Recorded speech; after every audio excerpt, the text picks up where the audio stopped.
নাটকটির নাম কাজল চোখের মেয়ে। নাটকে অভিনয় করেছেন তানজিম সাইয়ারা তটিনী এবং ফারহান আহমেদ জোবান।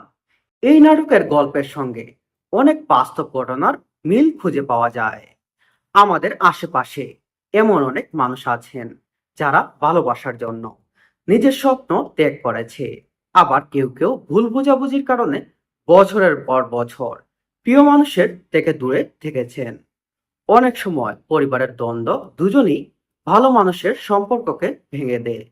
আবার সময়ের সঙ্গে সঙ্গে সেই সম্পর্কে ভাঙা সম্পর্ক জোড়া লাগে। এমন কিছু গল্পের সমাবেশ ঘটেছে কাজল চোখের মেয়ে নাটকে। বেশ ভালো লেগেছে জাকারিয়া শৌখিনের এই কাজটা। পরিচালক জাকারিয়া শৌখিনের গল্পকে খুব ধীর স্থির ভাবে এগিয়ে নিয়েছেন। উদ্দাও অযথা নাটকীয়তা দেখানোর চেষ্টা করেননি। নাটকটি বড় হয়েছে নাটকটি বড় হয়েছে কারণ প্রতিটি চরিত্রকে সময় দিয়েছেন, প্রতিটি আবেগকে গুরুত্ব দিয়েছেন। চরিত্রগুলো নিজের বিকাশ করতে পেরেছে, সময় পেয়েছে। ফলে দর্শকরা শুধু গল্প দেখেন না, গল্পের ভিতরে ঢুকে পড়েছেন। জোবান ও তটিনী মুগ্ধ করেছে সবাইকে। নাটকটি দেখতে পারবেন।